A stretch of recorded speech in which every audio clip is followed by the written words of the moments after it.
You want to learn how to write a grant. This is video 2 of a 3-part series. So to recap the first one, in case you haven't seen it, it is first step 1, follow the funding guidelines so that you're answering the narrative exactly as the funder wants and with the scoring criteria in mind. So keep your funding guidelines handy. You're going to reference them from the beginning to end when you're writing a grant. Step 2 is preparing a narrative skeleton so that you have a nice outline of how you're going to respond to your grant proposal, which is a whole lot less intimidating than dealing with a blank Word document. All right, now we're on to step 3, which is host an outstanding kickoff meeting. This is seriously one of the most important things you can do. If you want to get people to give you time, help you prepare this proposal, you have to show, hey, I'm using your time wisely, and establish very firm expectations that, hey, if I ask for your resume by Friday, I need it by Friday. And how you set the tone for the whole entire project at your kickoff meeting. Why I like to have my narrative template and skeleton done ahead of time is that while I start to set that up, I realize, I want information from this person to answer this question.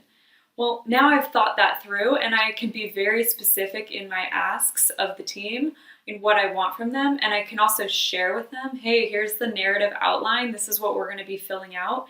And a lot of times when people read through that skeleton, they'll be like, oh, we need to reference this past project planning efforts. Let me send you a report we did a year ago that you had no idea about, right? Because they can now see it and it spurs their own thoughts. But I'm getting ahead of myself a little bit. The first thing you need to do for hosting an outstanding kickoff meeting is prepare a fabulous agenda. I link in the notes below a template and you're welcome to go and use that.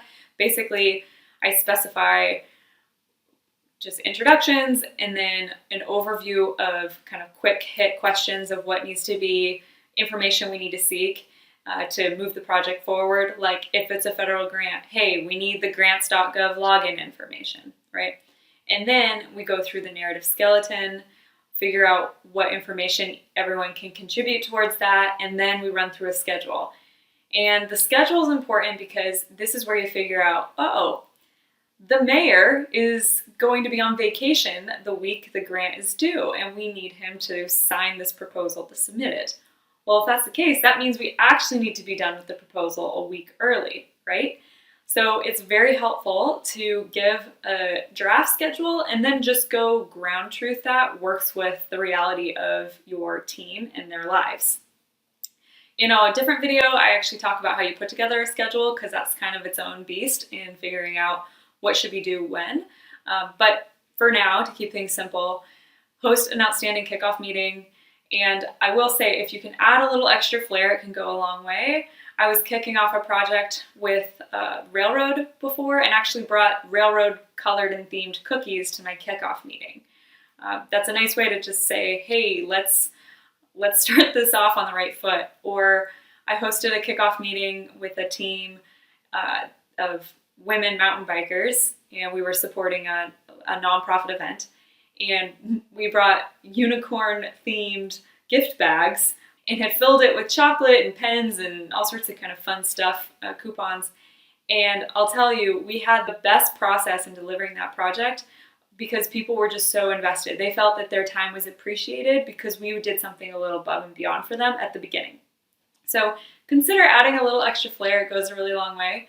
And always having your meeting agendas prepared and sent out at least 24 hours in advance before you host your meeting.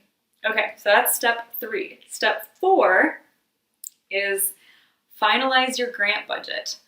This is so important, and I know it's really, really difficult, and it's the thing that can just get dragged on and on.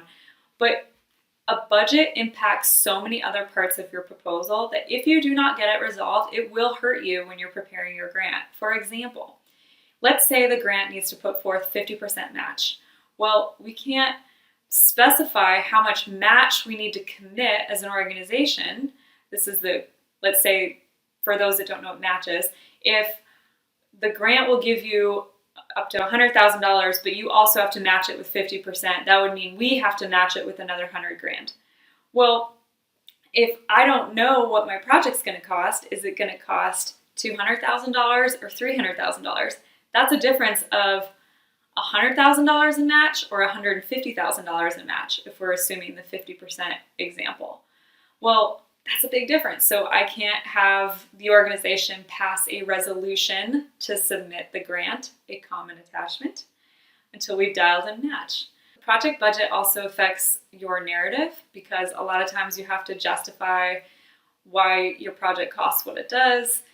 A lot of times it just impacts other parts of your proposal. So it's really important to resolve your project budget as fast as possible. Not going to get into how you do that. We have online grant writing courses that describe it in greater detail and give you a budget spreadsheet that you can use that makes things a lot easier. But just know that if there's one thing you really push hard and you push hard fast on, it is develop your grant budget as soon as possible. So with that, I'm going to leave that. That's the end of video 2 of 3 on how to write a grant. We'll see you in the next video to wrap up how you pull this all together. If you have any questions, don't hesitate to just drop those in the comment box below and we'll get back to you with either future video content or I'll respond to you directly. That's it.